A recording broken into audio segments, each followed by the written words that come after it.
Without a vision, the people perish. Welcome to Vision Plus, a program featuring a positive outlook, dealing with everyday situations of marriage, children, and business. Believing Philippians 4:13, I can do all things through Christ who gives me strength. Teacher, author, speaker, delighting audiences from New York to Sacramento with a heart and message for the people today. Bonnie would like to remind you of the 800 number on the screen. Please feel free to call at any time throughout the broadcast and share your concerns. Leave your prayer request and someone will pray with you. And now, teacher, author, and speaker, Bonnie. But all of you that are in the North Alabama viewing area, by all means, make a way to come down and I'll tell you what's going on. With me is Pastor Bill and Deana Davis, and I've waited 5 years to talk to this couple, and they are busy. But you have the opportunity today, and we're happy about that. But there's something, has there ever been a time in your lifetime when you just didn't know if you were safe, whether it's at your home, work, business, because you had something empty inside you? Something void. You wanted something, you couldn't find it. In any of the D words, drugs, divorce, debt, well, I guess you wouldn't find it in that unless you're absent from the body and present with the Lord. But when we talk about our vision in life, this is something that can help you. And if you know of any young people from 8 to 80 or even younger, with Deana and Bill, they may have somebody even younger to come out there. And we're going to talk about safe at home and what's happening in the Joe Davis place. This station. Yeah, this. Hey, I got my tongue tangled up. Got my tongue over my eye tooth and couldn't see what I was saying. Well, welcome very much. Thank you, Dr. Deana. Thank you. Miss Bonnie. Thank Now, what you. I'd like you to do is tell me what is going on this weekend and how you and all of the Rock Family Worship Centers involved. Well, we're so excited that there's over 80 churches who are participating. This outreach is going to be start around 2 o'clock on this Sunday at the Joe Davis Stadium right down here on Memorial Boulevard, or Memorial Parkway, I should say. And it's really a family outreach. The whole purpose of it is to invite people who are unchurched, who are lost, who need Jesus, or who need to come back to the Lord. Maybe they've gotten away from the Lord. There's going to be a lot of things going on. First, there's going to be a baseball game that's going on. A lot of people want to come to a baseball game and enjoy Huntsville Stars. But at the end of that, they're going to be having a concert, Point of Grace, which is a contemporary Christian ladies group that's won several Dove Awards, a great group, good anointing on their life, will be ministering. Toby Mack, who was formerly with DC Talk. Now, a lot of the young people know that's kind of some old school hip hop and rap. You know, I'm a rapper wannabe, but I got a long way to go.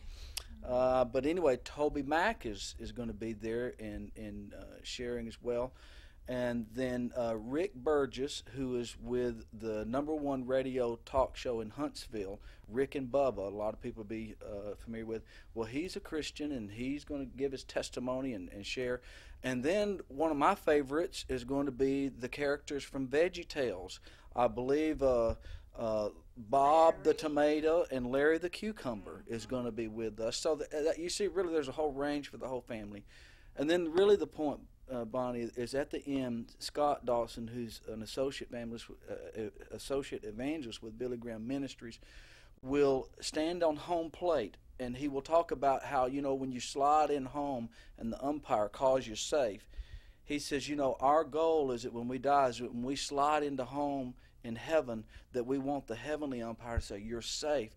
So he says, his thing is, if you want the Lord to know that you're right with God, then meet me down here at home plate and make sure you're safe at home, which is the point of the whole outreach. So, like I said, over 80 churches. We're going to have tickets available here at our church, as well as you can go at safeathuntsville.com to find out more information about it.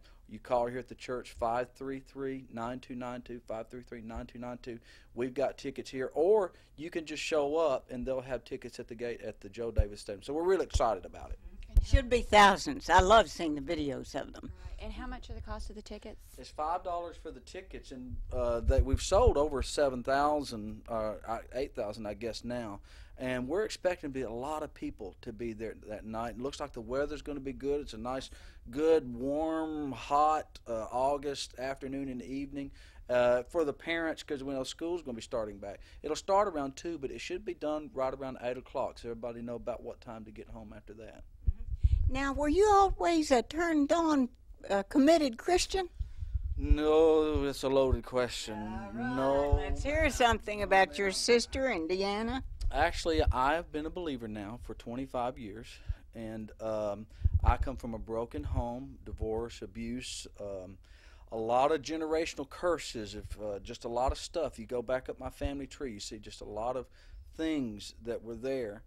And I myself started, when I got into junior high, I started experimenting with drugs, started getting in trouble because I was running the streets because my dad left home when I was around 9 years old, and my mom had to work. She was a little waitress in a restaurant down in Tarrant, Alabama, and I still remember every night her coming in and counting her little quarters and nickels there, and that's how we live. We live in government projects and very poor.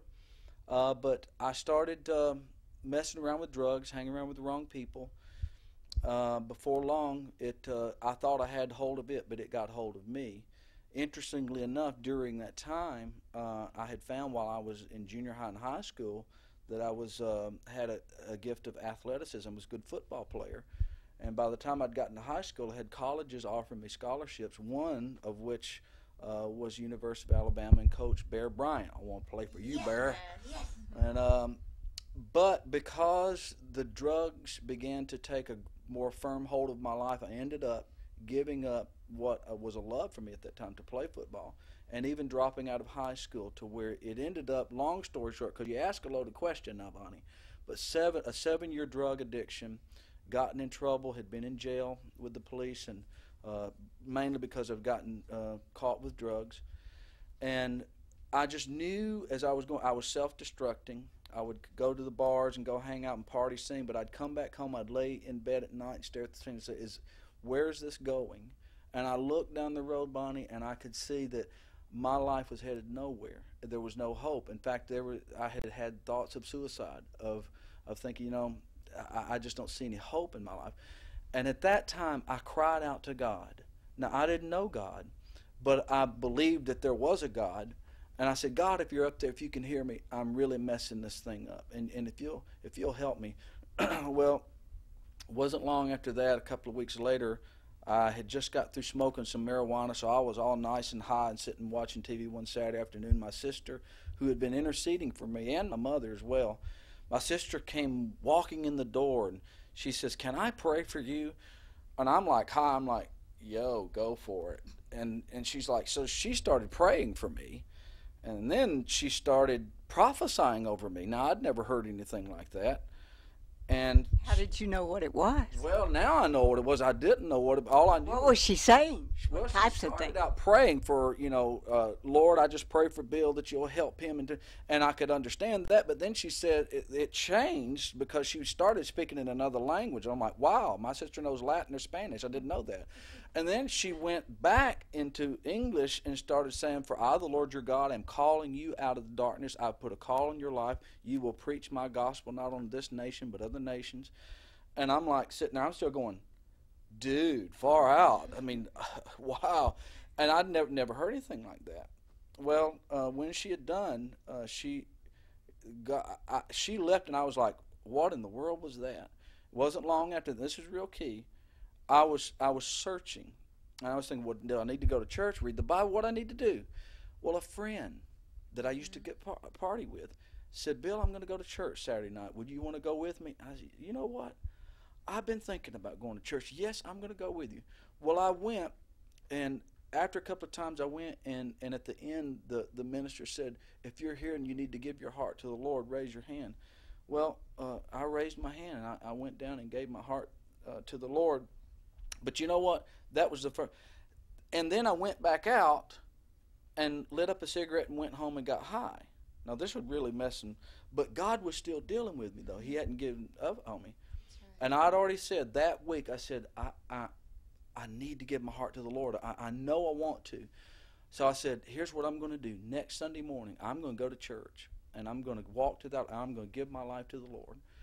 And, Bonnie, this is, again, we're trying to condense it here, but I was so late that day because between ironing my shirt and burning it and having to put oil in my truck and just discourage all kinds of the devil just sitting there saying, just put it off. Just you can do it next week, Bill. That's all right. Don't be. I said, no, I'm going today to give my heart to the Lord. And I was so late for church that day. It's Huffman Assembly of God down in Birmingham, Alabama. When I walked in the back door, the preacher said, now would you bow your heads in closing with me? And he said, it might have been his last closing instead of the 14th one. Yeah, and this really was because he said, if you're here today and you need to give your heart to the Lord, he said, get up from your seat and come down and meet me down here at the altar. That was Easter Sunday, 1980. It was April 6th. I'll never forget it. I just turned, walked down. I didn't even sit. I just turned, walked down the aisle, and knelt down at the altar. That's been 25 years ago. Now, we don't have time to talk about all the miracles. God's allowed me to go to 17 countries to preach the gospel. Deana and I traveled for years to... How'd you meet this beautiful lady? Well, I had to see, I'm formerly president of Bachelors to the Rapture. I don't never knew if you even knew that about me. But I was 32 years old. That's the old dog, new trick thing. And but the truth is that once I got saved at the age of 20, I really dedicated myself to the Lord. 20. I was 20 years old. The Lord told me to go to school and get an education. Now, that's a whole nother story there. But I went and graduated from Christ for the Nations in Dallas, Texas. Oh, that's where my daughter Emily went. That was a Russian interpreter. She took 1 million Bibles to Russia, and then that's another story. And then we have a book about her called Emily. Wow. And she learned Russian there and then continued here in Huntsville at UAH. For Christ for the Nation. Learn Russian. Then she was probably 8 years old. She wanted to go to, be a minister, well, a missionary, she called it, to the Slavic countries. And so her start, she really loved Christ for the Nation. It is. And interviewed. Great foundation, spiritual foundation, because if I'd have gone right into seminary or something, it would have blown me, because I didn't know anything about the Bible or the Lord. But interestingly enough, I'd gone to a camp that summer to work as a counselor up in North Carolina. And there was the mother of one of the counselors there who had seen me. She came. She said, "Bill, you really love the Lord, don't you?" I said, "Yes, ma'am." I said, "If you could see where I was when He found me." She said, "What are you going to do?" I said, "Well, I feel like the Lord's called me to get an education. I feel like He's called me to the ministry." She said, "Well, if you'll go this fall, I'll pay your first semester." Whoa. Now I was like, Christ for the Nations? to Christ, and I'd already said I want to go to Christ for the Nations, and so I went home, and this was in August now. And remember, I still didn't have a high school degree. So I had to go home, work on putting a GED together real quick. So I called my youth pastor and said, "You're not going to believe this. The Lord has paid for my first semester of Bible school." He said, "I want you to come over my house and tell me the story." So I told him, and when I told him the story about it, he said, "You better sit back in your chair." I said, "Well, what?" He said, "Well, there's a person that has come to the church." They said, "They don't want you to know who they are. But they said God spoke to them and they're accountable for your education." And he said, "You're just supposed to go to school, send the bill to the church, and God will pay for you." It had been prophesied. God had told me He was going to take care of my education. Now, that happened. She paid my first semester, but I don't know who after that paid for my schooling. And then I graduated from there, went to Southeastern College in Lakeland, Florida, 6 years and 2 degrees, and God paid for my education. And thus, when I met her, I'd already been in the ministry for a couple of years, and a friend of ours that I went to school with in Lakeland, actually with Rusty and Lisa, we all went to school together, called me up and said, "Oh, there's a girl we want you to meet." Now listen, I'd been burned on some blind dates. I don't know about any of y'all out there, but I've been burned. And so I don't know about all that, Mark. He said, "No, look, we'll just have dinner. If you don't like it, then you can just leave. But we just want you to meet her." I said, "All right, Mark," because they're campus pastors down at Florida State University now. I said, "Mario," I said, "if I walk in and she looks like Benjamin Franklin," I said, "I'm going to punch you in love, and I'm going to walk right out the door." And I walked in, and I said, "Now this is what I'm talking about right here. This is because have some spaghetti. yes, because it was at the Olive Garden in Sarasota, Florida. I'll never forget it. So I walked in. You know, my prayer kind of went something like this, Bonnie. It was kind of like, "Oh Lord, would you please send me a righteous fox?" Amen. And he told me basically, you got to be a holy hunk. So I'm really working on that hunk part, but I'm holy in the Lord. But we met on a blind date, and that's been 14 years ago. Yep. And we have 3 beautiful daughters. She, and you know, any of y'all making up a list out there, put your list away, talk to the Lord. He already knows what you want.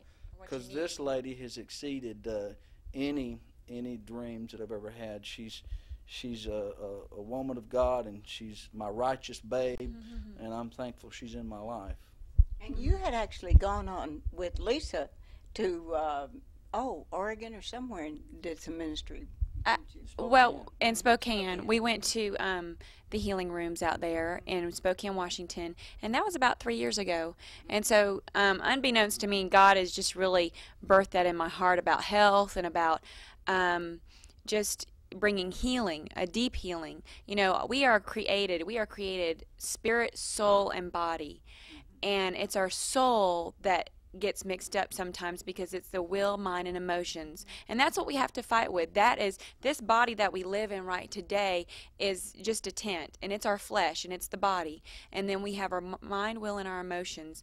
And God is really wanting to set our mind, will, and emotions on Him. And then that's when our spirit man can come alive. When we get sometimes God doesn't move, you know, so if you feel like, oh, I'm dry or whatever, or I don't feel as close to Him as I have in the past, He hasn't moved. Generally, it's us, because we've gotten busy with homemaking or doing the life. Dailiness of life. Tell you what, God is a gracious God, and He's not over there, you know, marking off things that we do or don't do, but He requires us. He wants us to commune with Him. That was the whole thing about the garden, back in the Garden of Eden. He wanted to come down and have fellowship. And I'm just sitting here listening to my husband's testimony once, and every time God just shows me something new. And the key word that I heard in there was friends. Friends. A friend invited him to go to church. A friend introduced he and I together. Friendship is so very important. And you know what? God says Jesus said, you are no longer servants, but you're my friend. And when you're a friend, you know the secrets and the intimacy of that person. And when you're a servant, you don't know all the intricacies of that person. And so goes back to the body, soul, and spirit. That's the way the world says it, but we should say it: spirit, soul, and body. That's what we were created as, first, spirit. And so, God wants us to be a friend of His. And so that's where we got to get our mind and our will and our emotions to become His friend, so our spirit man can come alive. And you know, He says to have friends, you must be friendly. And it starts with us. You got to put the foot forward and say. So I would say, for any of you that are thinking about some friends that are on your heart for this weekend, you may just pick up the phone, give them a call when you see them, when you're hanging out. Just ask them if they would like to come over to the Joe Davis Stadium on Sunday afternoon, and just get a group of them together to go to a ball game and to a concert, and to have just a joyful time. I think that'll be a joyful time to be. Could you really believe what your husband, the testimony he gave when you first heard it? Well, I had known a little bit about him. Of course, I met him it was actually a blind date, of course, and this couple, he had been in school with them, and they didn't really know, maybe the details of his testimony. But you know what? When God puts that person in your life, I would always ask people who were married, how'd you know? They were all like, you will know when you'll just know. And I knew. And did you know that night? Well, not necessarily that night, because she beat me in putt-putt. No, actually, it was like a couple dates later. I thought, well, if he calls me back, then But I was totally like, God, I just want to do your will. I know that you've got that person out there for me, and you will show him to me, and vice versa. And I'm just very thankful. I'm very, very grateful. Well, did you ever have any of those teenage trying all the things he was talking about? Oh, yes. Unfortunately, my family, we were raised Catholic, and then my family became spirit-filled back in the 1970s, and I was basically raised and went to Christian retreat in Bradenton, Florida, in that environment, so with a full gospel environment. And so but I really did not experience knowing Christ the way that I'm teaching my children to know Him. I was like a first-generation Christian, our family was, and so we just had the struggles, the daily struggles. You didn't know what to do or how to walk through them properly, and because my parents were learning just as I was learning too. So unfortunately, I did experiment in some things, but God's grace surely surrounded me. The truth is, not to His. that's why I'm wearing black and she's wearing white, because you can pretty much tell. And this really, I think of Deanna and I, really shows two different kinds of God's grace. Because the grace that God showed me was a grace to deliver you from your sin. The grace that God showed her was the grace that keeps you from the sin. And so then that it doesn't matter who's listening, who's watching in today, is there is a grace that if you're bound, you're hopeless, an addiction or depression or fear or whatever, there is a grace that reaches down in there and lifts you out of that and sets you free from it. There is a grace on the other side that says, I want to serve the Lord, but it keeps you from getting into that. Now, that's the kind of grace I'm living in today, that keeping grace. But so there is that grace that'll meet you no matter where you are. And, God, and this is an example of for my wife and our three beautiful daughters, that how if you wait on the Lord and truly do it His way, ask Him and be obedient to Him, He'll exceed your desires. He'll go past the dreams that you think that are the highest and loftiest, and He will exceed those because you put your trust in Him, not try to do it yourself. And a lot of people don't really understand what grace is, Pastor Bill, but the unmerited favor, it's like you start to school and it's your senior year and the teacher seems to like you. You know, you just, and the people are friendly to you, or favor. It's just, well, I didn't really do anything for these people to like me, but they like me. I'm having a good time at school this year. I think I'll go to church the last Saturday night. Our granddaughter Heather came to Kids Quest, and so she loved it. And so the next morning she was spending the night with us. I said, Heather, you want to go to Kids Quest in the morning? Yes, she wanted to go. So she got 2 doses of it that weekend, and so that's what somebody showed an interest in her. Some teacher or some other student. I saw her sitting by one of the students she was near when she was back at the back of the room. So apparently that little Rebecca had asked her to sit by her. And so that's that kind of favor, that unmerited favor that God gave you, because otherwise it wouldn't have happened. Right. It happens when you get a house. I understand. Yeah, and there's another kind of grace too. See, obviously I talked about Coach Bear Bryant, so I'm in that big Alabama fan. Well, I married a Florida Gator. So, see, now I need a lot of grace with that. And it's interesting, when we were traveling, I was asked we spoke to Florida State one afternoon, and I got up, they introduced me, and said, how many of you are Seminole fans? And they were like, what? I said, how many of you are Seminole fans? Raise your hand. And so they raised their hand. They're like, dude, you're like on our campus. And then I said, well, how many of you are Gator fans here? And I remember some demonic manifestations out there, but we cast it out and dealt with that. And then I said, well, I'm an Alabama fan, and I said, this is a Gator here. And I said, how many of you believe the church will go through the Great Tribulation? And they were like, okay, you lost us. You don't prophecy what happened. I said, well, let me explain. I said, I'm a Crimson Tider. I said, I've married a Florida Gator. I said, I'm living in Knoxville, Tennessee, home of the Balls. So the pastor I was serving with at that time was a big LSU fan. So I said, so as far as I'm concerned, the church is in the Great Tribulation right here from where I sit. But it's interesting. It doesn't matter what school you're for or what culture you come from, because the book of Revelation said they will be from every tribe, tongue, and nation. That's right. And thank God that he can cross those barriers, even a Crimson Tider and a Gator barrier, to bring people together. Well, it says opposites attract, so there you go. And now, what do you think you're doing differently with your children that a lot of us can learn from? And I know that you deal with a lot of divorced people, and it'd be wonderful if everybody had your philosophy of keeping the children trained. But how are you doing that? What's some of your philosophy? That's an interesting question because, because of my past, that I could just see the dysfunction, the brokenness. In fact, Bonnie, if you went to my family today, you could see the damage that divorce, abuse, alcoholism does to children.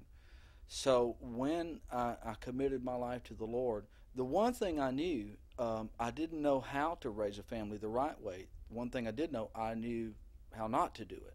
So I looked around and said, then don't do that. Don't get drunk and beat on your kids, or don't talk down. Don't speak curses over them. Speak life over them. Well, that was so compelling to me of not only through prayer breaking these things, but also of speaking destiny and life into them. So important. Our first daughter is Rachel, and we named her Rachel Hope because basically we drew a line and said the curse stops here. She's hope for this next generation. Now, God's getting me back, by the way, for that Bachelor to the Rapture thing, because I got 3 girls. I mean, I am outnumbered in my house. But listen, I wouldn't take it back for anything. I am the king in my house. That's right. So I love it. And but we instill in them the principles of the Word of God. We love and accept them where they are, but we also provide training and discipline for where they're supposed to go. And we believe that God will show them their calling, and they'll move into that. Well, do you really feel spare the rod and spoil the child? Do you actually Yes, believe in ma'am. that? Absolutely. I believe that God put plenty of padding back there on the glutamus maximus for that reason right there. But, being that they're little girls and you don't discipline every child the same way, some, I can just give them a hard look and they start crying. That's about all. Then some of them I have to give a good little spanking. But we always balance it out with, if there's discipline, we always come back with love and acceptance and make sure Daddy loves you, Mama loves you, and we just want what's best for you. And I tell them I don't like to have to spank them, but from time to time I do. But it's to teach them this short-term pain is to try to teach you that if you don't stop this behavior, there's going to be long-term pain down the road. So we're really showing you love. It's so amazing that age 20 you came to the Lord. That's a very difficult age to really turn your life over to the Lord. If after you've had 8 years, the D's, drugs, drinking, and all those kind of things. Out there running from the Lord, let me just tell you, if you got to pray in Mama, you got to pray in Sister. Here's a little advice from a friend over here. Throw your hands up, say, I surrender, because you cannot get away from the prayers of a mama or a sister or somebody who loves you, because God sends the hound of heaven after you. You can go in the darkest bar, you can go in the seediest place and think He's not there, and He's there waiting. And He'll keep speaking to you until you turn your life over to Him. And that's what happened to me. He wouldn't let up on me. See, I didn't tell you everything, but there was so much in it. But God was trying to get my attention, and I finally cried out to Him. And when I did, He heard me. And, I didn't turn back. I've never backslidden. I've messed up through those 25 years. But I've never backslidden. I've never turned my back on the Lord and walked away. I only know one thing, 100% go for it. And what I've learned, He is faithful. He's good. He's never let me down. His promise is to us and to our children and to them that are far off, which I call all my in-laws, not laws, neighbors, and even Gator in-laws. That's right. Well, I'm so happy that Pastor Bill and his beautiful wife, Deana, came to be with us today to talk to us about not only inviting you, that if you've gone through some of these things or you know someone that has, get them to Joe Davis Stadium Sunday afternoon. Come early for the ball game and get your tickets. You can get them from here at the church, 533-9292. That's the easy one. And 533-9292, or there are a lot of places, or just come to the gate. Or at the stadium. Be great. Yeah. And thank you so much for sharing your life with us. Thank you. Thank you. God bless you. We look forward to the book and the DVD coming out about you. All right. All right. Father Hunger, great. Well, I'm Bonnie Libhart, and we thank Tony Libhart for running camera for us today. And we thank especially you for watching us. You can pick this up on the World Wide Web, and we hope you'll be happy to do that. And I think they're going to run across the screen how to do that. I'm Bonnie Libhart, and bless your heart for watching.